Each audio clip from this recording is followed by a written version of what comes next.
ಎಲ್ಲರಿಗೂ ನಮಸ್ಕಾರ. Welcome back to my channel. ಇವತ್ತು ಇದ್ಕವರೆ ಬೇಳೆ ಬಳಸಿ ನಾನಿಲ್ಲಿ ಸ್ವೀಟ್ ಮಾಡ್ತಾ ಇದ್ದೀನಿ, ಅಂದರೆ ಬೆಲ್ಲದ ಇದ್ಕವರೆ ಬೇಳೆ ಮಾಡ್ತಾ ಇದ್ದೀನಿ. ಸೊ ದೋಸೆಗೆ, ಚಪಾತಿಗೆ, ಇಲ್ಲಾಂದರೆ ಹಾಗೇನೂ ಸಹ ನಾವು ತಿನ್ಬೋದು. ಸಖತ್ ಟೇಸ್ಟಿಯಾಗಿರುತ್ತೆ. ಇದಕ್ಕೆ ಈಗ ನಾನು ಮಿಕ್ಸಿ ಜಾರ್ ತೊಗೊಂಡು ಅರ್ಧ ಚಿಪ್ಪಷ್ಟು ಹಸಿ ಕೊಬ್ಬರಿನ ಹಾಕೋತಾ ಇದ್ದೀನಿ. ಕೊಬ್ಬರಿ ನಾವು ಬೇಕು ಅಂದರೆ ಇನ್ನೂ ಜಾಸ್ತಿನೇ ಹಾಕ್ಕೋಬೋದು. ಟೇಸ್ಟು ತುಂಬ ರುಚಿಯಾಗಿರುತ್ತೆ. ಸೊ ನಾನಿಲ್ಲಿ ಹಸಿ ಕೊಬ್ಬರಿನ ಸಣ್ಣ ಸಣ್ಣದಾಗಿ ಪೀಸ್ ಮಾಡಿ ಹಾಕೋತಾ ಇದ್ದೀನಿ. ಇಲ್ಲಾಂದರೆ ನಾವು ಕಲ್ಲಲ್ಲಿ ಕೊಬ್ಬರಿನ ಚಚ್ಚಿಬಿಟ್ಟು ಸಹ ಹಾಕ್ಕೋಬೋದು. ಈ ರೀತಿ ಮಾಡೋದ್ರಿಂದ ಮಿಕ್ಸಿ ಜಾರಲ್ಲಿ ಬೇಗ ನುಣ್ಣಕ್ಕಾಗುತ್ತೆ ಕೊಬ್ಬರಿ. ಸೊ ನಾನಿಲ್ಲಿ ಒಂದು ಅರ್ಧ ಚಿಪ್ಪಷ್ಟು ಕೊಬ್ಬರಿ ಹಾಕ್ಕೊಂಡಾದ್ಮೇಲೆ ಇದಕ್ಕೆ ಒಂದು ಹಿಡಿಯಷ್ಟು ಕಡಲೆಪಪ್ಪು ಹಾಕ್ಕೋತಾ ಇದ್ದೀನಿ. ಕಡಲೆಪಪ್ಪು ಹಾಕೋದ್ರಿಂದ ಮಂದ ಬರುತ್ತೆ ಮತ್ತು ಟೇಸ್ಟು ಸಹ ತುಂಬ ಚೆನ್ನಾಗಿರುತ್ತೆ. ಇದಕ್ಕೆ ನಾನು ಒಂದು 2-3 ಏಲಕ್ಕಿ ಮತ್ತು 1 ಸ್ಪೂನಷ್ಟು ನಾನು ಗಸಗಸೆ ಹಾಕ್ಕೋತಾ ಇದ್ದೀನಿ. ಗಸಗಸೆ ಇದ್ದರೆ ಹಾಕ್ಕೊಳ್ಳಿ, ಇಲ್ಲಾಂದರೆ ಹಾಗೇನೂ ಸಹ ಮಾಡ್ಕೋಬೋದು. ಇದನ್ನು ಸ್ವಲ್ಪ ನೀರು ಹಾಕಿ ನಾನಿಲ್ಲಿ ನುಣ್ಣಕ್ಕೆ ರುಬ್ಕೊಂಡಿದ್ದೀನಿ. ರುಬ್ಕೊಂಡಿದ್ದಾದಮೇಲೆ ನಾವಿಲ್ಲಿ ಸ್ಟವ್ ಹಚ್ಚಿ ಒಂದು ಪಾತ್ರೆ ಇಟ್ಕೊಂಡು ಅದಕ್ಕೆ ನಾನಿಲ್ಲಿ 1 ಟೇಬಲ್ ಸ್ಪೂನ್ ಅಥವಾ 1 ಸ್ಪೂನ್ ತುಪ್ಪ ಹಾಕ್ಕೋತಾ ಇದ್ದೀನಿ. ತುಪ್ಪ ಹಾಕ್ಕೊಂಡು ನಾವು ಬೇಳೆ ಎತ್ಕಿಟ್ಕೊಂಡಿದ್ದೀವಲ್ಲ ಆ ಬೇಳೆನ ಹಾಕ್ಕೋಬೇಕು. ಸೊ ನಾನಿಲ್ಲಿ ಬೇಳೆ ಹಾಕಿ ಒಂದು ಸ್ವಲ್ಪ ಹೊತ್ತು ತುಪ್ಪದಲ್ಲಿ ಫ್ರೈ ಮಾಡ್ಕೋತೀನಿ. ಸೊ ನಾವು ಫ್ರೈ ಮಾಡ್ಕೊಳ್ಳುವಾಗ ಮೀಡಿಯಮ್ ಉರಿನಲ್ಲಿ ಇಟ್ಕೊಂಡು ಫ್ರೈ ಮಾಡಿಕೊಂಡ್ರೆ ಒಳ್ಳೆಯದು.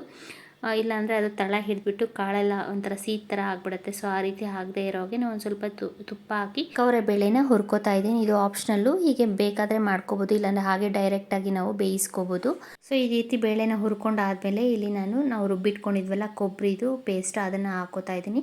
ಸೊ ಇಲ್ಲಾಂದರೆ ನಾವು ಒಂದು ಸ್ವಲ್ಪ ನೀರು ಹಾಕಿ ಬೇಳೆನ ಬೇಯಿಸ್ಕೊಂಡಾದಮೇಲೆ ಕೊಬ್ಬರಿ ಪೇಸ್ಟನ್ನು ಹಾಕ್ಕೋಬೋದು. ಸೊ ಇದ್ಕವರೆ ಬೇಳೆ ಬೇಗ ಬೇಯೋದ್ರಿಂದ ನಾನು ಡೈರೆಕ್ಟಾಗಿ ನಾವು ರುಬ್ಬಿಟ್ಕೊಂಡಿರೋ ಕೊಬ್ಬರಿನ ಹಾಕೋತಾ ಇದ್ದೀನಿ. ಇದನ್ನು ಹಾಕೊಂಡಾದ್ಮೇಲೆ ಮಿಕ್ಸಿ ಜಾರಲ್ಲಿ ಉಳಿದಿರೋ ಒಂದು ಸ್ವಲ್ಪ ಕೊಬ್ಬರಿ ಹಿಟ್ಟು, ಅದಕ್ಕೆ ನಾನು ನೀರು ಹಾಕ್ಬಿಟ್ಟು ಚೆನ್ನಾಗಿ ಮಿಕ್ಸ್ ಮಾಡಿ ಸ್ವಲ್ಪ ನೀರು ಹಾಕ್ಕೋತಾ ಇದ್ದೀನಿ. ಈಗ ನಾವು ಇದ್ಕವರೆ ಬೇಳೆ ಬೇಯೋಷ್ಟು ನೀರು ಹಾಕ್ಕೋಬೇಕು.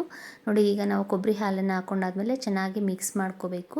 ಸೊ ನಾನು ಈ ಕೊಬ್ಬರಿ ಹಾಲು ಜೊತೆನೇ ಬೇಳೆನ ಬೇಯಿಸ್ಕೋತೀನಿ. ಒಂದು 5-6 ನಿಮಿಷ ಬೇಯಿಸಿದ್ರೆ ಸಾಕು. ಇದ್ಕವರೆ ಬೇಳೆ ತುಂಬ ಎಳೆಯದಾಗಿರೋದ್ರಿಂದ ಬೇಗ ಬೆಂದ್ಬಿಡುತ್ತೆ. ಬೇಕು ಅಂದವರು ಇದನ್ನು ಕುಕ್ಕರ್ಗೆ ಹಾಕ್ಕೊಂಡು ಒಂದು ವಿಶಿಲ್ ಕೂಗಿಸ್ಕೊಂಡ್ರೆ ಬೇಗ ಬೆಂದ್ಬಿಡುತ್ತೆ. ಸೊ ನಾನಿಲ್ಲಿ ಪಾತ್ರೆನಲ್ಲೇ ಬೇಯಿಸ್ಕೋತಾ ಇದ್ದೀನಿ. ನೋಡಿ, ಇದು ಕುದಿಯೋಕ್ಕೆ ಸ್ಟಾರ್ಟ್ ಆಗಿದೆ ಆಲ್ರೆಡಿ. ಸೊ ಇದಕ್ಕೆ ನಾವು ಒಂದು ಸ್ವಲ್ಪ ಒಂದು ಅರ್ಧ ಬೆಂದ ಮೇಲೆ ಇದ್ಕವರೆ ಬೇಳೆ ನಾವು ಒಂದ್ಸರಿ ಬೆಂದಿದೆಯಾ ಅಂತ ಚೆಕ್ ಮಾಡಿಕೊಂಡು ಅದಕ್ಕೆ ನಾನಿಲ್ಲಿ 1 ಕಪ್ಪಷ್ಟು ಬೆಲ್ಲ ಹಾಕೋತಾ ಇದ್ದೀನಿ. ನೀವು ಬೇಕಾದರೆ ಸಕ್ಕರೆನೂ ಹಾಕ್ಕೊಂಡು ಮಾಡ್ಕೋಬೋದು. ಬೆಲ್ಲದಲ್ಲಿ ಮಾಡಿದ್ರೆ ಸಖತ್ ಟೇಸ್ಟಿಯಾಗಿರುತ್ತೆ ಬೆಲ್ಲದ ಇದ್ಕವರೆ ಬೇಳೆ.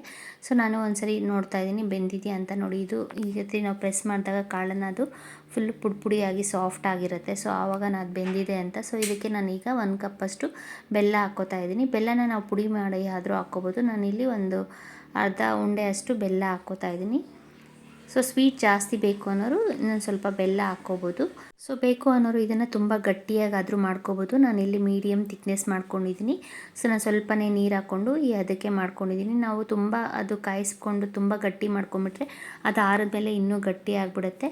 ಲಾಸ್ಟಲ್ಲಿ ನಾವು ಸ್ಟವ್ ಆಫ್ ಮಾಡ್ಕೊಂಡು ಇದಕ್ಕೆ ಇನ್ನೂ ಸ್ವಲ್ಪ ತುಪ್ಪ ಬೇಕಾದರೆ ಹಾಕ್ಕೋಬೋದು. ಸೊ ನೋಡಿ, ಬೆಲ್ಲದ ಇದ್ಕವರೆ ಬೇಳೆ ರೆಡಿಯಾಗಿದೆ. ಇದ್ರ ಜೊತೆಗೆ ದೋಸೆ, ಚಪಾತಿ ಎಲ್ಲ ತುಂಬ ಚೆನ್ನಾಗಿರುತ್ತೆ. ಇದನ್ನು ಹಾಗೇನೂ ಸಹ ನಾವು ಪಾಯಸದ ಥರ ಒಂದು ಬೌಲಲ್ಲಿ ಹಾಕ್ಕೊಂಡು ಸಹ ತಿನ್ಬೋದು. ಸಖತ್ ಟೇಸ್ಟಿಯಾಗಿರುತ್ತೆ ಬೆಲ್ಲದ ಇದ್ಕವರೆ ಬೇಳೆ. ಮಾಡೋ ವಿಡಿಯೋಸ್ ನಿಮ್ಗೆ ಇಷ್ಟ ಆದರೆ ಪ್ಲೀಸ್ ಲೈಕ್ ಮಾಡಿ, ಶೇರ್ ಮಾಡಿ, ಸಬ್ಸ್ಕ್ರೈಬ್ ಮಾಡಿ. Thank you.